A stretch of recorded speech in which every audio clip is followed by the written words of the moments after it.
کہ تسی لوگ بے دلیل اس طرح کے معاملات میں. اب یہ مثالیں لا کے دیتے ہیں. وہ دیکھیں جی حضرت موسیٰ علیہ السلام کو اللہ نے کہا فرعون سے اس طرح بات کرنا.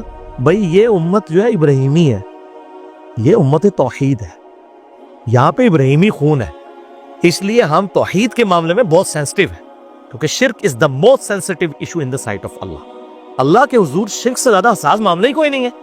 کیٹاگوریکل قرآن حکیم میں سورۃ النساء کی آیت نمبر 48 اور 116 میں مینشن ہوا, ان اللہ لا یغفر ان یشرک بہ ویغفر ما دون ذلک لمن یشاء. بے شک اللہ شرک کو کبھی معاف نہیں کرے گا, اس کے علاوہ ہر گناہ معاف کر دے گا, وہ بھی اوپن لائسنس نہیں, جس کے لیے چاہے گا. شرک کے علاوہ ہر گناہ معاف ہو سکتا ہے. ہاں دنیا میں شرک بھی معاف ہو جائے گا. سورۃ الفرقان کی آیت نمبر 70 میں آیا کہ دنیا میں شرک سے توبہ کر لے, ہم اس کے گناہوں کو بھی نیکیوں سے بدل دیں گے الحمدللہ. بہرحال توحید اور شرک کے حوالے سے الحمدللہ ہزاروں لوگوں کی عقیدہ توحید کی اصلاح کا سبب بننے والا میرا ایک لیکچر ہے, مسئلہ نمبر 3, دعا صرف اللہ ہی سے, اور اسی کی ایکسٹینشن ہے وسیلہ اور توسل کے صحیح احکام و مسائل, مسئلہ نمبر 43. جسے شوق ہو تو وہ دیکھے, میں آج اس کو اسکپ کرتا ہوں, ادروائز وہ سارا ٹیسٹ ڈسٹرب ہو جائے گا اس حوالے سے جو ہم ڈسکشن کر رہے ہیں. تو انہوں نے اس سارے بتوں کو توڑ دیا.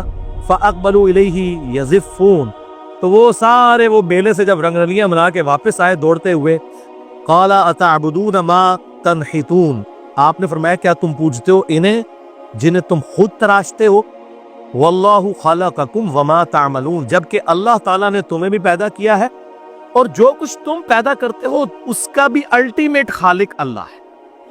یعنی یہ جو بت تم نے تراشے ہیں اس کے لیے پوٹینشلی طاقت کس نے دی ہے؟ اللہ نے.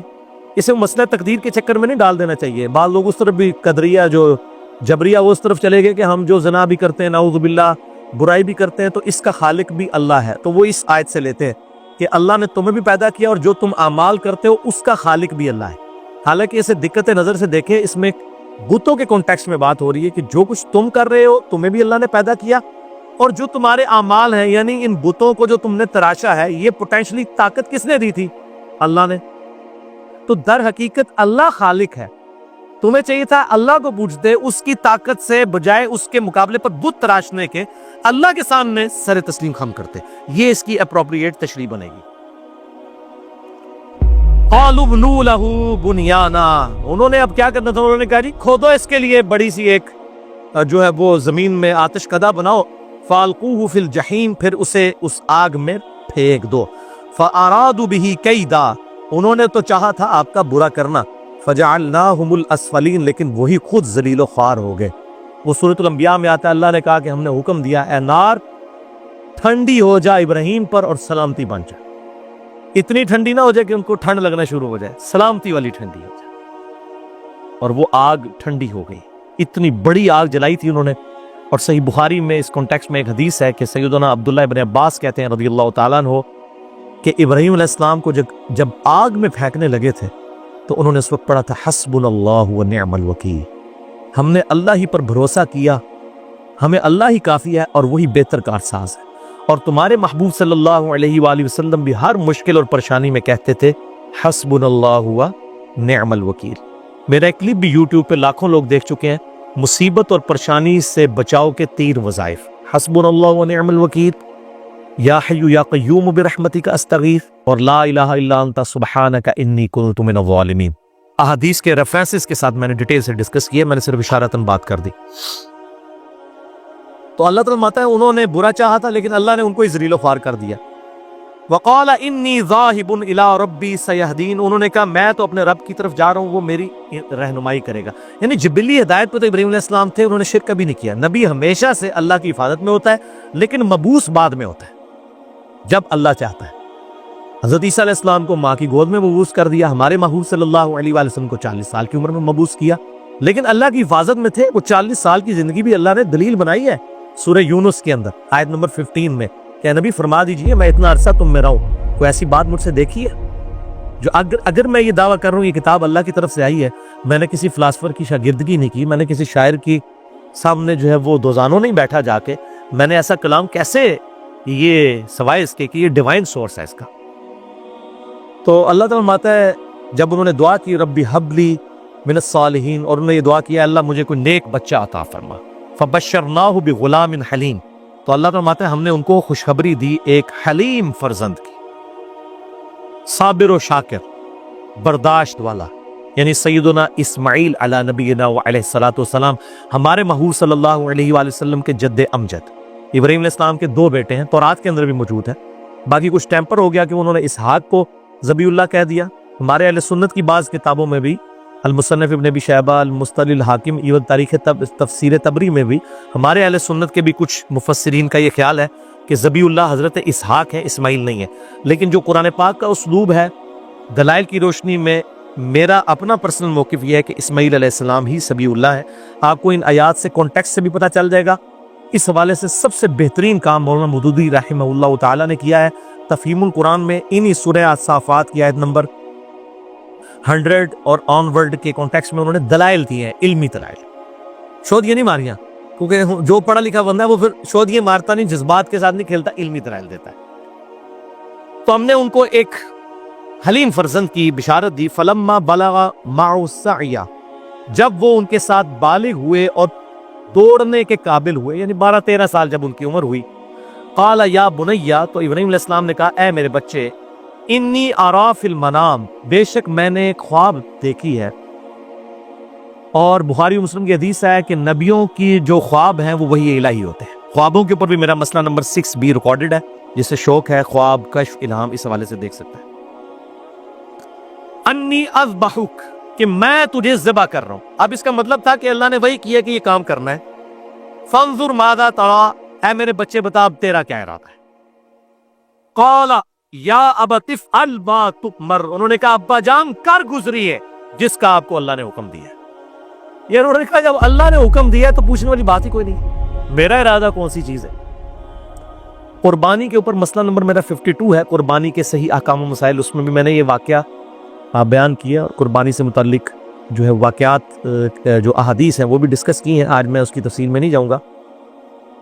بہرحال انہوں نے کہا کہ آپ کر گزریے، ستجدونی انشاءاللہ من الصابرین، ان قریب آپ مجھے صبر کرنے والے لوگوں میں پائیں گے، میں انشاءاللہ صبر کروں گا، اللہ کے لیے جان بھی حاضر ہے۔ ویسے یہ آج کل تو صرف نعرہ ہوتا ہے کہ غلامی رسول میں موت بھی قبول ہے، یہ نعرے ہی ہوتے ہیں، داڑھی قبول نہیں ہوتی، نماز 5 وقت جماعت کے ساتھ قبول نہیں ہوتی ہے، اس لیے کہ داڑھی تو رکھنی پڑے گی، نماز تو پڑھنی پڑے گی۔ موت اس لیے قبول ہے کہ جان دینی نہیں پڑے گی، اللہ ماشاء اللہ کو موقع آ جائے۔ نعرہ مارنے میں کیا حرج ہے؟ یہ نعرہ نہیں تھا، واقعی انہوں نے دل سے یہ بات کی کہ عنقریب مجھے آپ صبر والے لوگوں میں پائیں گے۔ فلما اسلما، جب انہوں نے سر تسلیم خم کر دیا ان دونوں نے، وَتَلَّهُ لِلْجَبِينِ، تو باپ نے بیٹے کو جو ہے وہ کروٹ کے اوپر لٹا لیا۔ یہ جبین کے لیے بعض کا ماتھے کا لفظ بھی استعمال کیا جاتا ہے، لیکن عربی لنگوسٹک میں یہ کن پٹی کو بھی جو ہے وہ جبین کا لفظ اس کے لیے بھی استعمال ہوتا ہے۔ تو یعنی ایک طرف لٹایا، جیسے کہ جانور کو لٹایا جاتا ہے ایک طرف سے۔ یہ بھی اکثر لوگوں کو مسئلہ نہیں حل ہوتا کہ بھئی الٹا لٹایا تھا تو وہ چھری کیسے پھیر رہے تھے، وہ کروٹ کے اوپر لٹایا تھا۔ وَنَادَيْنَاهُ أَن يَا إِبْرَاهِيمُ، بس جب وہ یعنی چھری چلانے لگے اس وقت اللہ تعالیٰ فرماتا ہے ہم نے ان کو پکارا، اے ابراہیم قد صدقت الرؤیا، بے شک تو نے اپنا خواب سچا کر دکھایا، بس ادھر تک ہی تجھے لے کے آنا تھا، یعنی بالکل ایج کے اوپر انہوں نے تو اپنی قربانی پیش کر دی نا۔ اور یہ اسماعیل علیہ السلام سے بڑھ کر حضرت ابراہیم علیہ السلام کی قربانی تھی۔ 87 سال کی عمر میں رو رو کے ایک بچہ مانگا، باپ کی عمر ہوگی 99 ایئرز، بچہ 12 سال کا، اور بڑھاپے کا سہارا ایک ہی بیٹا، اس کی بھی قربانی مانگ دی جائے۔ تو میں اس لیے کہتا ہوں اس جھگڑے میں نہیں پڑنا چاہیے کہ یہ اسماعیل علیہ السلام تھے یا اسحاق علیہ السلام تھے، اختلاف ہے، کبھی دلائل اسماعیل علیہ السلام کی طرف ہے، اصل چیز یہ کہ یہ تو ابراہیم علیہ السلام کی قربانی ہے، جو سورۃ البقرہ میں اللہ تعالیٰ نے جب جب ہم نے ابراہیم کو آزمایا تب تب وہ کامیاب ہوا ان آزمائشوں کے اندر۔ آج دیکھ لیں، آج سنت ابراہیمی زندہ ہے، ہم بھی یعنی ابراہیم علیہ السلام کی نسبت سے بات کرتے ہیں۔ قرآن حکیم میں ہمیں کہا گیا لقد کان لکم فی رسول اللہ اسوۃ حسنہ، تمہارے لیے رسول اللہ کی زندگی میں اسوہ حسنہ ہے صلی اللہ علیہ وآلہ وسلم، اور نبی صلی اللہ علیہ وآلہ وسلم کو کہا گیا آپ کے لیے ابراہیم کی زندگی میں اسوہ حسنہ ہے۔ یعنی یہ ما کان ابراہیم یہودی ولا نصرانی، ابراہیم نہ تو یہودی تھے نہ نصرانی تھے، ولیکن کان حنیفا مسلما وما کان من المشرکین، بلکہ وہ اکیلے ٹوٹ کر ایک اللہ کے ہو گئے تھے، وہ مسلم تھے، حنیفہ تھے، اور مشرکوں میں. یہ امام حنیفہ والا حنیفہ نہیں ہے، اس میں ہے آتی ہے، اس میں الف ہے. حنیفہ سب سے ٹوٹ کر ایک اللہ کا ہو جانے والا. تو ابراہیم علیہ السلام سب سے ٹوٹ کر ایک اللہ کے ہو گئے ہوئے تھے. ٹھیک ہے، تو یہ امت حنیفی امت ہے. ابراہیم علیہ السلام سب سے ٹوٹ کر ایک اللہ کے ہو گئے ہوئے تھے. نہ ابراہیم علیہ السلام یہودی تھے نہ عیسائی تھے. اور ڈاکٹر اسرار صاحب رحمہ اللہ تعالی، اللہ تعالیٰ ان کی غلطیاں معاف کرے، ان کو نیک کاموں کا اجر دے، وہ جب یہ آیت پڑھا کرتے تھے تو کہا کرتے تھے کہ ابراہیم علیہ السلام نہ یہودی تھے نہ عیسائی تھے بلکہ وہ تو مسلمان تھے. تو وہ کیا کرتے تھے کہ مسلمانوں، نبی صلی اللہ علیہ وسلم نہ سنی تھے نہ شیعہ تھے، وہ بھی مسلمان تھے، تو آپ بھی مسلمان ہو جاؤ. اور حقیقت بات ہے، قرآن حکیم میں نہیں آیا قل اننی ہدانی ربی الی صراط مستقیم. اے نبی فرما دیجئے صلی اللہ علیہ وآلہ وسلم، مجھے تو میرے رب نے سیدھا راستہ دکھا دیا ہے. دینا قیما ملت ابراہیم حنیفہ، وہ دین جو کہ قائم ہے ابراہیم علیہ السلام کی ملت پر، جو سب سے ٹوٹ کر اللہ کے ہو گئے تھے. وما کان من المشرکین، ابراہیم مشرک نہیں تھے. قل ان صلاتی ونسکی ومحیای ومماتی للہ رب العالمین. اے نبی صلی اللہ علیہ وآلہ وسلم یہ بھی فرما دیجئے کہ بے شک میری نماز، میری قربانی، میرا جینا، میرا مرنا سب اللہ کے لیے ہے جو سارے جہانوں کا پالنے والا ہے. لا شریک لہ، میں اس کے ساتھ کسی کو شریک نہیں ٹھہراتا.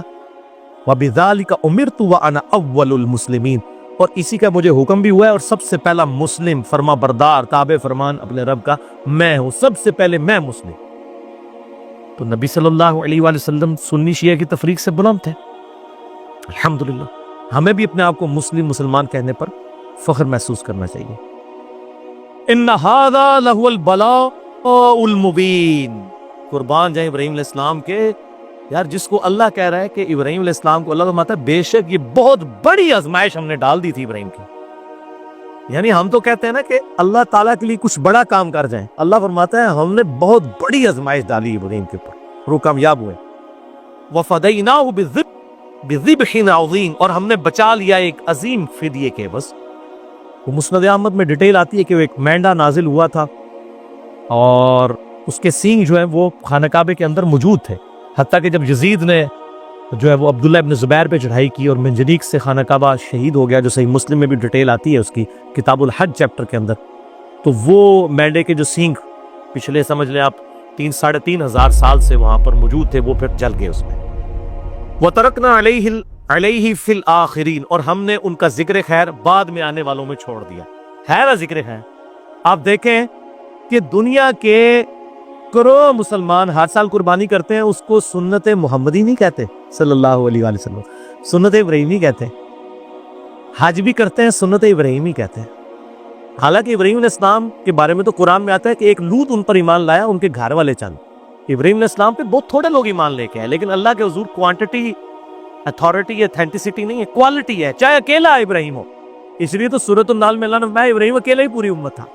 اکیلا اس لیے پوری امت تھا کہ وہ ہی اکیلے تھے، بیوی بچے تو چلے ساتھ ہوتی ہیں. لوط علیہ السلام ان پہ ایمان لائے، ان کو بھی اللہ نے مبعوث کر دیا پیغمبر بنا کے. تو اگر کوانٹٹی کے اوپر فیصلہ ہونا ہوتا تو ابراہیم علیہ السلام دنیاوی طور پہ تو ناکام ہوئے، لیکن اللہ کے حضور کامیاب ہے. آج دیکھ لیں جتنے آسمانی مذاہب ہیں، چاہے یہودی ہوں، عیسائی ہوں، مسلمز ہوں، ان کا نام رسپیکٹ سے لیتے ہیں. ان کو اپنی زندگی میں وہ مشہوری نہیں ملی جو قیامت تک کے لیے اللہ نے ان کو، اللہ تعالیٰ فرماتا ہے وَتَرَكْنَا عَلَيْهِ فِي الْآخِرِينَ، اور ہم نے ان کا ذکر خیر بعد میں آنے والے لوگوں میں باقی رکھا. سلام علی ابراہیم، سلامتی ہو ابراہیم کے. میں کہتا ہوں اس سے بڑا کوئی ٹائٹل ہے کہ اللہ تعالیٰ اپنے بندے پہ سلامتی بھیج دے کہ یار اے نے کام کیتا ہے بھائی، ٹھیک ہے، ورلڈ سلام علی ابراہیم. اور اس صورت کو آپ دیکھیں گے کئی نبیوں کے نام، سلام علی نوح فی العالمین، سلام علی موسیٰ و ہارون، سلام علی الیاسین، اور اینڈ پہ پھر کنکلوژن ہے صورت کی سبحان ربک رب العزت عما یصفون وسلام علی المرسلین والحمد للہ رب العالمین. اس صورت کا اینڈ ان آیات کے اوپر تمام پیغمبروں پر اللہ تعالیٰ نے سلامتی بھیجی. کذالک نجزی المحسنین، اسی طریقے سے ہم بدلہ دیتے ہیں نیکوکاروں کو. انہ من عبادنا المؤمنین، بے شک وہ ہمارے مؤمن بندوں میں سے تھے، بات ماننے والے بندوں میں سے تھے. اس بیان کو اینڈ تک سننے کے لیے آپ کا بے حد شکریہ. یہاں پر برکت کے لیے ہم دعائے خیر کریں گے. یا اللہ پاک اس بیان میں جو نیک باتیں ہم نے سنی اس پر ہمیں عمل پیرا ہونے کی